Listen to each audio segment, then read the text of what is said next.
I'm just here to really my job is just to introduce Minneapolis City Council Vice President Andrea Jenkins.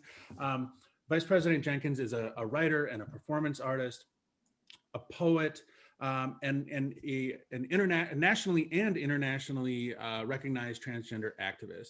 She is the first African-American openly trans woman to be elected to office in the United States. She also worked as a staff member on the city council for 12 years before beginning work as curator of the Transgender Oral History Project at the University of Minnesota. I'm really excited for the opportunity to have Vice President Jenkins here with us. And so everybody, let's welcome City Council Vice President Andrea Jenkins. Hey, good morning, Rob, and thank you so much for that introduction. Really appreciate the opportunity to be here.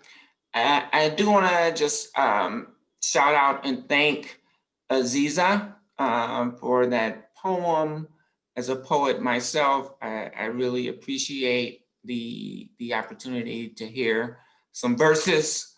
I think it's important to start our conversations with poetry.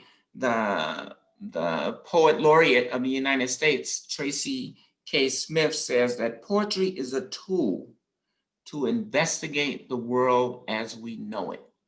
And so, Aziza, you mentioned many of the things that I generally talk about in my opening remarks. The fact that we all, no matter where we are in the United States, are standing on stolen land, and this nation has been built by stolen labor. So thank you for setting that context and that groundwork for us. Martin Luther King made a statement that justice is what love looks like in public. And what is radical love?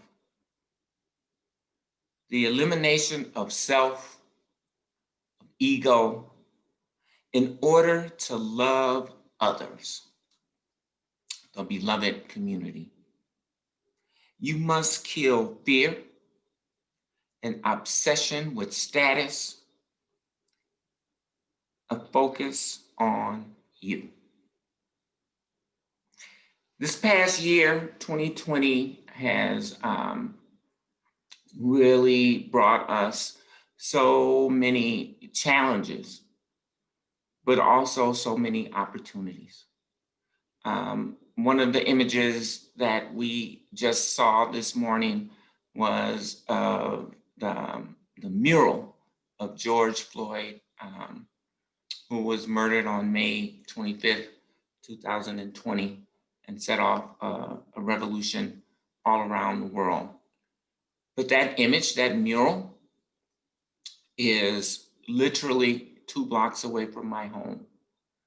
And it is the community that I represent. And so I've been very deeply immersed in all of the challenges that the issues surrounding a racial reckoning in our community, just as a neighbor, as a community member, but also as the vice president of the Minneapolis City Council. We have been responding to those challenges and thinking about the opportunities. In a speech by Grace Lee Boggs, she says, "We are at a point of cultural revolution in ourselves and in our institutions that is as far-reaching as the transition from hunting and gathering to agriculture 11,000 years ago. And so how do we reimagine education? How do we reimagine community? How do we reimagine family? How do we reimagine sexual identity? How do we reimagine everything in light of a change that is so far-reaching and is our responsibility to make? We have to think beyond capitalist categories. We can't expect them to make it. We have to do the reimagining ourselves. That's why we have to talk about revolution these days. We have to get rid of the old ideas of leadership and fellowship and use our imagination to create the new. That was a conversation between Grace Lee Boggs and Angela Davis at UC Berkeley in 2012. We need to hold up the hope that we want to see in the world. I want to talk a little bit about the power of identity. We all have identities. My identity is that of an out trans woman of color who is bisexual, queer, and unapologetically humanitarian. But that does not fully define me. What I think defines me is the integrity that comes with claiming that identity. And let me be the first to tell you that I am human with all of the frailties that plague all other humans. I procrastinate. I probably don't call my mother enough, certainly not as much as she would like me to. I get hangry and I'm very grumpy when I wake up in the morning. Just ask my partner. Yet I believe that the key foundation of leadership is integrity. Integrity means having the courage to not only say the right things, but to do the right thing.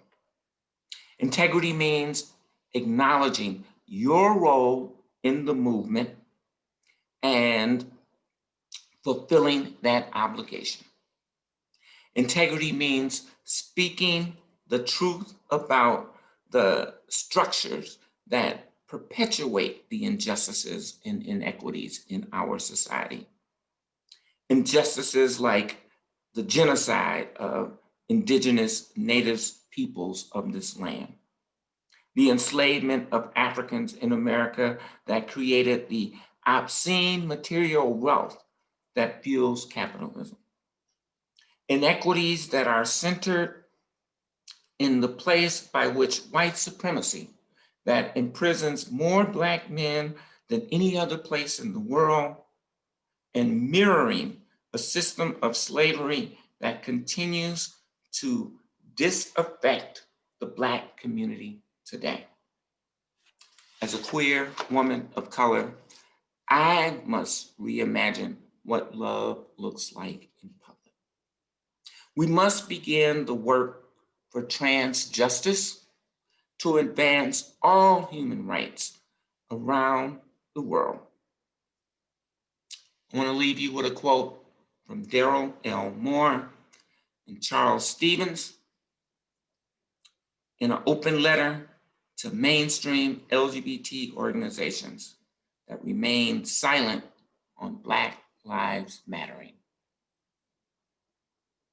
Movements are not built on the backs of the most vulnerable in the service of the needs and the whims of the most privileged.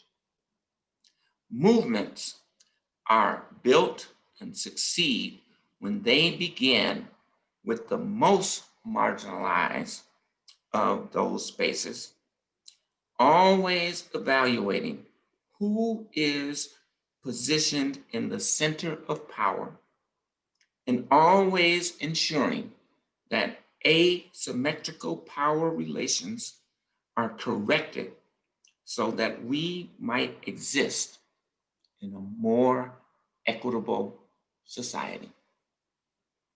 So I want to ask you all, to think about and consider, who are you centering in your conversations as we begin to reimagine justice?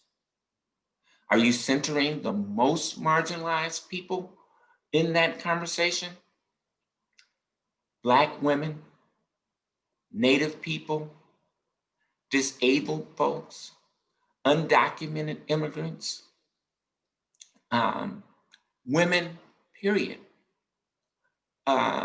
under-resourced communities, low-wage people. We have to center the most marginalized people as we begin to reimagine public safety. Welcome today to MNJRC 2020. And thank you so much for this opportunity. And remember to center the most marginalized among us. Thank you very much.